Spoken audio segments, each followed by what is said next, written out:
नमस्कार दोस्तों, स्वागत है आप सबका। और मार्केट की इस गिरती हुई स्थिति पे हम बात करेंगे कि इस वक्त मार्केट 23,080 के लेवल पे सस्टेन करता हुआ दिख रहा है। हालांकि पिछले दो सेशन में आपने देखा होगा कि निफ्टी 23,220 के लेवल से टूट के 23,000 के लेवल को ब्रीच करता हुआ दिख सकता है, क्योंकि यहाँ पे जैसा कि मार्केट ने एक अनुमान लगाया था कि डोनाल्ड ट्रंप के प्रेसिडेंटशिप बनने के बाद ये मार्केट में एक पॉजिटिव न्यूज आएगा और इसकी वजह से मार्केट अच्छा खासा अप ट्रेंड में जाएगा। लेकिन यहाँ पे उल्टा हो रहा है, मार्केट में आपने गिरावट देखी होगी और डोनाल्ड ट्रंप के प्रेसिडेंट बनने के बाद ये गिरावट आ रही है, जबकि उम्मीद यही था कि इनके प्रेसिडेंट बनने के बाद बहुत सारी ऐसी चीजें जो कि इंडियन मार्केट को काफी ज्यादा पॉजिटिव ट्रेंड में लाएगी। लेकिन यहाँ पे ऐसा इसलिए हो रहा है कि अमेरिका के प्रेसिडेंट बनते ही डोनाल्ड ट्रंप की तरफ से कुछ ऐसे फैसले लिए जा रहे हैं लगातार, जिसके वजह से जो फैसले इंडिया के पक्ष में पॉजिटिव न्यूज नहीं लेके आ रही है। कुछ फैसले ऐसे भी है जिसका इंपैक्ट इंडिया की तरफ तो बिल्कुल नहीं है, लेकिन उसी के साथ साथ कुछ फैसले ऐसे हैं जिसके वजह से काफी ज्यादा इंपैक्ट देखने को मिल रहा है। तो यहाँ पे हम उन चीजों को डिस्कस कर लेते हैं। तो पहला फैसला तो उन्होंने आते ही ये लिया था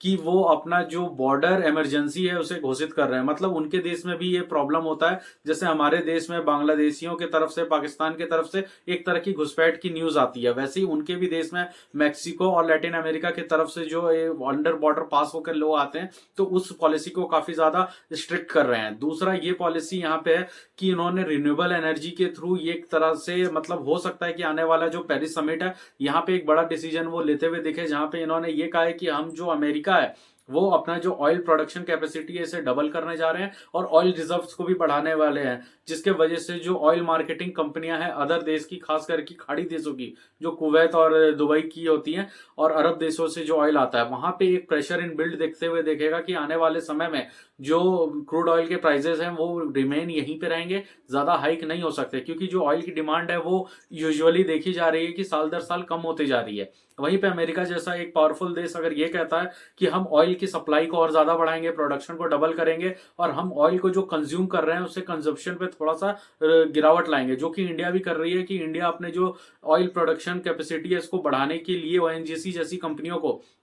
लगातार इस तरीके से आगे बढ़ा रही है कि आप मार्केट में रिसर्च करें। और अभी तक सिर्फ जो 10% तक का ही जो ऑयल की अमेरिका के पॉपुलेशन में इंडियंस का जो एक भागीदारी है वो 5.6 मिलियन से ज्यादा है। वहां पे 60 लाख के आसपास के इंडियंस रहते हैं, जो कि अमेरिका के पॉपुलेशन का 1.5% है। और उन 60 लाख इंडियंस को ये वाला जो रूल है प्रेसिडेंट ट्रंप लेके आ रहे हैं, ये काफी ज्यादा इंपैक्ट करेगा कि उनके होने वाले जो चाइल्ड बर्थ अमेरिका में होंगे, तो जिसका भी जन्म अमेरिका के धरती पे होता है उसे अमेरिकन सिटीजनशिप मान लिया जाता है, जिसमें कि ये फेरबदल करना चाहते हैं, जिसके वजह से इंडिया पे इंपैक्ट काफी ज्यादा पड़ेगा। इंडियन सिटीजनशिप को लेकर के ये जो इंडिया के लोग वहां रहते हैं उनके ऊपर इंपैक्ट होगा, तो ये चीजें इंडिया के लिए नेगेटिव न्यूज है। चौथे अगर पॉइंट की मैं बात करूं तो यहाँ पे ट्रंप ने पहले भी ये चीज जाहिर किया और अब इस चीज को वो as on act on paper, मतलब अब ये ऑफिशियली डिक्लेयर ये कर सकते हैं। ऑयल को प्रोड्यूस करने की जो कैपेसिटी इंडिया ने खोजी अब उसे बढ़ा के और भी ज्यादा ले जाना चाहते हैं, और खास करके जो ऑयल का इंपोर्ट है इस पे निर्भर कम कर रहे हैं। और जो इंडिया बहुत तेजी से ईवी मार्केट की तरफ और खास करके ईवी ऑटोमोबाइल सेक्टर की तरफ जो ग्रो कर रहा है, ये सब चीजें दिखाता है कि आने वाले समय में जो ऑयल की डिमांड है वो कम रहने वाली है। तो इसके वजह से जो ग्लोबल सिनेरियो पे काफी ज्यादा इंपैक्ट आएगा। तीसरा ये है कि डोनाल्ड ट्रंप ने जो एक नया new birth child citizen act लेकर के आए हैं, मतलब तो वो इंडिया को ज्यादा इंपैक्ट इसलिए करेगा क्योंकि तो ये सब तो वो चीजें हैं जो कि इंटरनेशनली और डोमेस्टिक तरीके से हमारे मार्केट को किस तरीके से इंपैक्ट कर रही है, और ये सब चीजें आपको जान लेना काफी ज्यादा जरूरी हो जाता है। अगर आप मार्केट में बने हुए हैं तो आपको ग्लोबल प्लस जो डोमेस्टिक न्यूज है वो चीजों से काफी ज्यादा अपडेट रहना पड़ेगा और काफी ज्यादा संभल के चलना पड़ेगा। इस समय का मार्केट वो नहीं है जहां पे आप सारा चीज लगा दो, सारे पैसे एक साथ लगा दें। इस समय का मार्केट ऐसा है जहां पे आप फूक फूक के कदम रखें। ये चीज आपको एक चीज तो तय है कि मार्केट का कोई बॉटम फिक्स नहीं होता है, मार्केट एक प्रोसेसिंग फेज में है। मार्केट हमेशा अपने बॉटम को तलाशता रहता है, तो हर एक गिरावट बाई ऑन डिप की पोजीशन होती है। बाई जैसे अमेरिका का कोई भी सामान है उसे अगर इंडिया में इंपोर्ट किया जाता है तो उस पर 100% कस्टम ड्यूटी चार्ज लगता है। वहीं इंडिया का जो सामान है वो अमेरिका पे एक्सपोर्ट होता है तो वहां सिर्फ 20% लगता है। तो डोनाल्ड ट्रंप ने इस पे पहले भी अपने इलेक्शन जीतने से पहले कई बार पॉइंट रखा, और ये एक तरीके से आप कह सकते हैं कि कॉर्पोरेट प्रेशर में भी वो ये बात कह रहे हैं, क्योंकि एलन मस्क का काफी ज्यादा उनके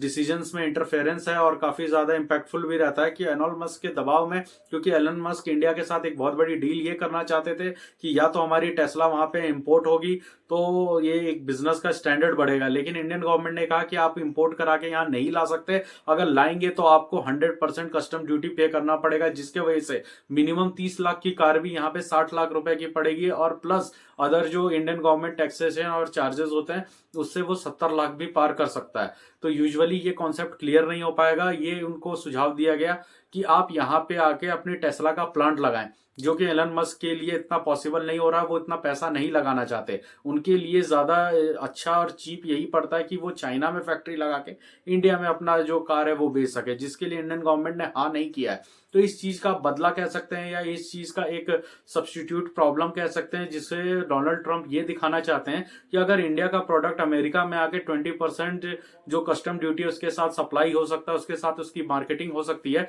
तो क्यों अमेरिका का कोई प्रोडक्ट इंडिया में आके 100% कस्टम ड्यूटी चार्ज के साथ जाएगा। अगर ऐसा होगा तो हम यहाँ पे इक्वालिटी की बात करेंगे कि सब कुछ बराबर होना चाहिए। अगर आप हम पे 100% कस्टम ड्यूटी लगाएंगे तो हम भी एशियाई कंट्री से आने वाला जो प्रोडक्ट है उस पर भी 100% कस्टम ड्यूटी लगाएंगे। अब एशिया में ये टारगेट तो चाइना को कर रहे हैं, बट यहाँ पे इंपैक्ट इंडिया को भी आएगा, क्योंकि इस पे ये चाइनीज प्रोडक्ट पे अगर 100% कस्टम ड्यूटी चार्ज लगाएंगे तो वहीं पे इंडिया के भी प्रोडक्ट पे इन्हें लगाने पड़ेंगे। तो यहाँ पे सब मिलाकर के यहाँ पे इंपैक्ट इंडिया को ही आने वाला है। और सबसे बड़ी बात, मार्केट में जो गिरावट देख रहे हैं, अगर यहाँ पे हम डोमेस्टिक कारणों की बात करें तो ये वही चीजें हैं जहां पे पहले भी मार्केट को टाइम में भी गिरते देखा है, तो कोई खास बड़ा वैलिड रीजन नहीं है, वही स्थिति आज भी है। तो यहाँ पे मार्केट के गिरने का रीजन अमेरिका का जो फैक्टर है वो तो है ही, उसके साथ साथ ये भी है कि एक न्यूज ये निकल के आ रहा है मिड कैप और स्मॉल कैप सेक्टर में ज्यादा बिकवाली हो रही है, इन्हीं शेयर्स में सबसे ज्यादा गिरावट हुई है और आज भी मिड कैप और स्मॉल कैप जो इंडेक्स है काफी ज्यादा टूटा है, 3% के आसपास टूटा है। तो यहाँ पे ज्यादा गिरावट इसलिए आ रही है क्योंकि न्यूज ये है कि जितने भी म्यूचुअल फंड हाउसेज हैं इनके जो रिडम्पशन यूनिट्स है ये कुछ ज्यादा आ गए हैं, मतलब लोग अपने म्यूचुअल फंड को रिडीम कर रहे हैं। ऑब्वियस सी बात है ये रिडम्पशन उनका ही होगा जिन्होंने 5 साल पहले या 10 साल पहले से म्यूचुअल फंड को कंटिन्यू किया है, क्योंकि हर म्यूचुअल फंड का एक रिडम्पशन पीरियड 5 और 10 साल में ही होता है मिनिमम टू मिनिमम, लेकिन लोग 3 साल में भी करते हैं। लेकिन जब जो 10 साल और 5 साल के ओरिजिन में म्यूचुअल फंड को रिडीम करता है उसका जो अमाउंट है वो काफी ज्यादा बढ़ गया रहता है, कंपाउंडिंग बेस पे ज्यादा अमाउंट हुआ रहता है। तो इस वक्त अगर किसी ने 10 साल या 5 साल पुराने जो म्यूचुअल फंड होल्डर है अगर वो रिडीम कर रहे हैं और खास करके मिड कैप स्मॉल कैप के सेगमेंट में अगर ज्यादा रिडम्पशन आ रहा है जिसके वजह से म्यूचुअल फंड का अमाउंट है वो टूट रहा है, क्योंकि म्यूचुअल फंड्स को अपना फंड तोड़ करके लोगों की पेमेंट करनी पड़ेगी, जो कि ऑब्वियसली सेबी रूल्स के अंदर भी आता है और IREDA के भी अंदर आता है कि अगर कोई बंदा अपना म्यूचुअल फंड रिडीम करना चाहता है तो उसे वो कंपनी मना नहीं कर सकती। तो उन्हें तो ये पेमेंट्स करनी है और ये पेमेंट्स काफी बड़े यूनिट में हो रहा है और ज्यादातर इसका जो एलोकेशन है वो मिड कैप और स्मॉल कैप में है। तो म्यूचुअल फंड्स जब ये सेलिंग कर रही है तो इस वजह से मिड कैप और स्मॉल कैप में ज्यादा गिरावट देखने को मिल रही है। और पिछले 2 दिन का आप डाटा देखें तो 11,000 करोड़ से ज्यादा FIs ने सेल किया है, जिसके बिहाफ पे DIs ने सिर्फ 6 से 6.5 करोड़ तक का ही जो शेयर्स है वो खरीद पाई है। तो यहाँ पे DIs जो पिछले 15 दिन पहले से FIs के द्वारा बेचे गए जितना भी अमाउंट था उसके 90 to 95% तक एक्वायर कर रही थी DIs, जिसके वजह से मार्केट गिरते हुए भी काफी ज्यादा स्टेबल हुआ था। वहां पे पिछले 2 दिन का डाटा ये दिखा रहा है कि अब FIs ज्यादा बेच रही है और DIs उसको खरीदने की कैपेसिटी से बाहर हो रही है, या फिर रिडम्पशन की जो प्रेशर है उसके वजह से जो DIs है वो ज्यादा यूनिट सब खरीद नहीं पा रही है। तो ये सब जो कॉम्बिनेशन है ये थोड़ा मार्केट का मूड खराब कर रहा है कि ब्रिक्स जो देश है वहां पे डोनाल्ड ट्रंप 100% टैरिफ लगाने वाले हैं। वही बात हो गई जैसे कि इंडिया से आने वाले जितने भी गुड्स है उस पर भी 100% टैरिफ लगने की बात हो रही। तो ये सिर्फ इंडिया के लिए नहीं था, ये चाइना रशिया जैसे भी देश पे हैं जहां पे टैरिफ लगाने की बात हो रही है, जहां अमेरिका का डायरेक्ट कहे कि रिलेशन सही नहीं है चाइना और रशिया से भी और इंडिया से भी, जो सही दिख रहा था अभी तक वो भी एक पॉलिटिकल ड्रामा ही था, क्योंकि एट द एंड वो जब अपने पोजीशन पे आते हैं तो इंडिया को भी उसी तरीके से ट्रीट कर रहे हैं जिस तरीके से वो चाइना और रशिया को कर रहे हैं। तो एट द एंड इंडियंस के भी लिए ये कोई अच्छी खबर नहीं है और इंडियन मार्केट के लिए भी अच्छी खबर नहीं है, क्योंकि इंडियंस का एलोकेशन यूएस मार्केट में काफी ना के बराबर है। आज सारे DIs मिल करके जो DIs वहां अमेरिका के लिए FIs हो जाते हैं वो अगर चाह के भी सारे स्टेक सेल करने लगे, अगर रिटेलर के पास वैसे भी अमेरिकन शेयर्स बहुत कम होते हैं और बड़े इंस्टीट्यूट्स जो कि इन्वेस्टमेंट अमेरिकी मार्केट में काफी कम ही रखते हैं। अगर वो सेल भी कर दे तो उससे इंडियन जो यूएस मार्केट है उसको कोई खास इंपैक्ट नहीं पड़ेगा। लेकिन जो इंडियन मार्केट है यहाँ पे एलोकेशन ही 25% से ज्यादा एफआईज के पास है, जो कि काफी ज्यादा इंपैक्टफुल है। और अभी एफआईज सिर्फ 5% ही सेल किया, तब जाके इंडियन मार्केट की ये हाल है। अभी जो इंडियन मार्केट है इसको आप क्रैश नहीं कह सकते, ये क्रैश वाले सिचुएशन में नहीं, ये कंसोलिडेट वाले, और जो एक तरीके से आप कह सकते हैं कि ये एक तरह से रिसेशन वाले फेज में ही चल रहा है। रिसेशन इसे ही कहते हैं जहां दिन पर दिन, हफ्ते दर हफ्ते आपकी मार्केट थोड़ा थोड़ा करके गिरती है। क्रैश में तो ये होता है कि सडनली आपको एक ही दिन में निफ्टी इंडेक्स और जितने भी सेंसेक्स हैं और जितने भी इंडेक्सेस हैं बीएससी के, एनएससी के, ये सारे इंडेक्सेस में 8-8, 10-10% का आपको या तो सर्किट देखने मिलता है या फिर लोअर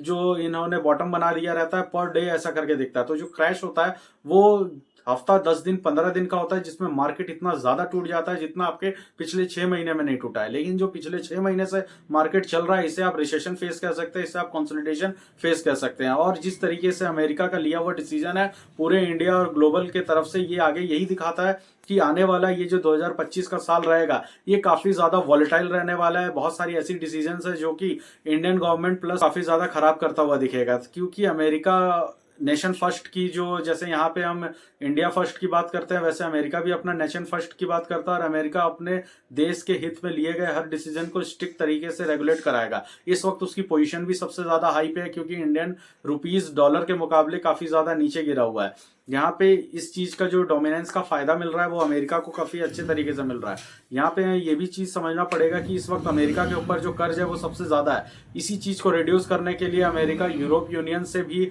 अपना जो रिलेशन है वो ठीक बना के रख रहा है, लेकिन वो भी ठीक आंख से आंख दिखाने वाली ही बात होती है। यूरोपियन यूनियन भी अमेरिका को खुद ही लेटर लिख के कह रहा है कि हम आपके पक्ष में, मतलब जैसा आप डिसीजन लेंगे वैसा हम लेंगे। तो जब यूरोपियन कंट्री जैसे देशों को अमेरिका से डर लग रहा है तो फिर अदर देशों के लिए अमेरिका ज्यादा सोचेगा भी नहीं। अमेरिका नाटो देशों से वैसी रिलेशन बना के रखा हुआ है, और जो नाटो देश में अमेरिका के सैनिक लड़ रहे हैं उन्हें वापस रिकॉल करेगा, क्योंकि अमेरिका अपने बजट का जो 33 बिलियन डॉलर अमाउंट है वो वॉर में फूक रहा है, यूक्रेन और रशिया के तरफ से हो रहा है। तो यूक्रेन और रशिया में ये जो 33 बिलियन डॉलर और प्लस उनके जो आर्म्स और जो फौजी वहां पे लड़ रहे हैं वो उनको रिकॉल करके अपने पैसे बचाना चाह रहा है। और सबसे बड़ी बात है कि अगर देश की इकोनॉमी पे बात खराब आ रही है तो इन लोगों ने जो बिटकॉइन है उसको इतना ज्यादा प्रमोट किया। अब यूएस के प्रेसिडेंट खुद बिटकॉइन को प्रमोट करेंगे और वहां के सबसे बड़े बिजनेसमैन को अपने साथ बैठा के उसे अपने गवर्नमेंट में एक नया विभाग बना के उसका जो डायरेक्टर उसे बना देंगे एलन मस्क को, और बोलेंगे डॉज डिपार्टमेंट की सारा हेड आप देखेंगे। और डॉज का उसका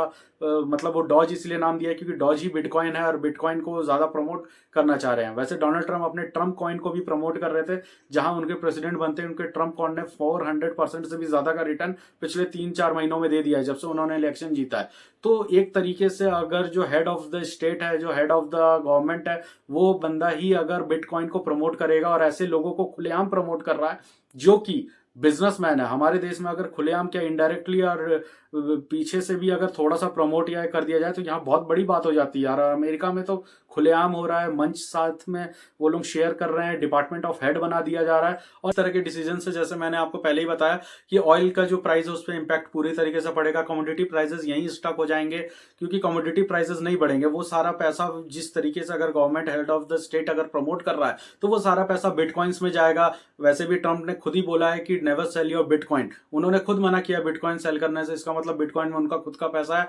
अमेरिका का पैसा बहुत सारा लगा हुआ है। उनका पैसा मतलब अमेरिका का पैसा, वो अपने खुद के जो पर्सनल कॉइन है उसमें पैसा लगवा रहे हैं। एलन मस्क डॉज कॉइन को प्रमोट कर रहे हैं। तो ये सब चीजें आर्थिक स्थिति पे काफी ज्यादा प्रॉब्लम क्रिएट करती है। हमारे यहाँ पे भी आज बैंक्स काफी ज्यादा टूटे हैं। हमारे यहाँ का आईटी सेक्टर है, उसे छोड़ के आप ये देखें तो बैंक्स में सबसे ज्यादा बुरा हाल है। बैंकों में इसलिए कि जब इस तरह की न्यूज आते हैं और इंडिया भी क्रिप्टो को लेके काफी ज्यादा अपने आप को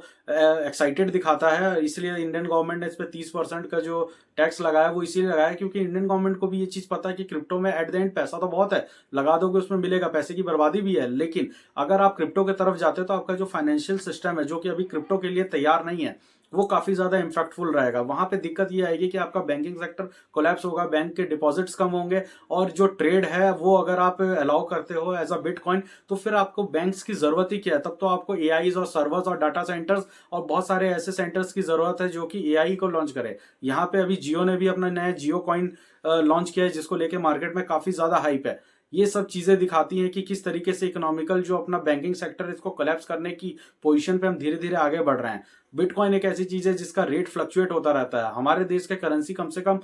10 साल, 15 साल, 20 साल में जाकर वॉलेटाइल होती है और वहां पे हमें 10 रुपए का चेंजेस देखने को मिलता है। उसे आप हर एक 15% की गिरावट पे धीरे धीरे एक्यूमुलेट करते रहें, क्योंकि मार्केट का फेस हमेशा ऐसे ही नहीं चलेगा। At the end long time में मार्केट आपको बुलिशनेस दिखाएगा और मार्केट एक अच्छा रिटर्न प्रोवाइड जरूर करेगा। यहाँ पे एफआईज की भी यही दिक्कत है, वो अभी शॉर्ट कर रहे हैं। शॉर्ट कर रहे हैं मतलब सेल कर रहे हैं, सेल तो कर रहे हैं बट उनका जो विजन है वो लॉन्ग का नहीं है, या तो है तो वो भी खुद अभी अंडर एस्टिमेट इस चीज को कर रहे हैं, क्योंकि वो जो आग के सामने दिख रहा है ग्लोबल सिनेरियो, वहीं पे वो फंसे हुए हैं कि भाई बात की बाद में देखेंगे, पहले यहां से अपना पैसा निकाल ले। तो ये चीजें चलते रहती है, ऐसा चीजें हर 5 साल 10 साल में आता रहता है। पहले भी हमने कोविड का फेस किया है, उससे पहले 2015 के क्राइसिस को और 2008 का चीजें, ये सब चीजें फेस करते करते मार्केट आज यहाँ है। मार्केट 2030 में भी जाएगा, 2035 में भी जाएगा। तो ये चीजें याद रखती हैं कि मार्केट में, जैसे कि हम 2023 में ये बातें करते थे कि यार मार्केट बहुत ऊपर हो गया है, बहुत सारे शेयर्स का दाम बहुत ऊपर जा चुका है, हमें 2019-20 जैसा मार्केट मिल जाए तो हम वहां पे इन्वेस्ट करें तो वहां से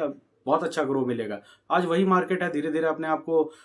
डाउन किया हुआ है, फिर धीरे धीरे अपने आप को रिवाइव करेगा, रिकवर करेगा। तो यही पॉइंट बनता है जहां पे आप 2030 की प्लानिंग करके विजन आगे का लेके चले, क्योंकि यहाँ 1-2 साल में कुछ नहीं होना है। 1-2 साल में तो रिकवरी में ही लग जाएगा। जो शेयर्स जहां से टूटे थे शायद वहां तक आने में ही 2 साल लग जाए, या वहां जाने में भी और भी समय लगे, लेकिन जितने पॉइंट ऑफ ब्रेकडाउन पे, जितने नीचे लोअर लेवल पे आएगा, वहां से एक अच्छा रिटर्न बनने के चांसेस है वो बनते हुए जाएंगे। तो दोस्तों मिलते हैं अगले वीडियो में और भी इन्फॉर्मेशन के साथ।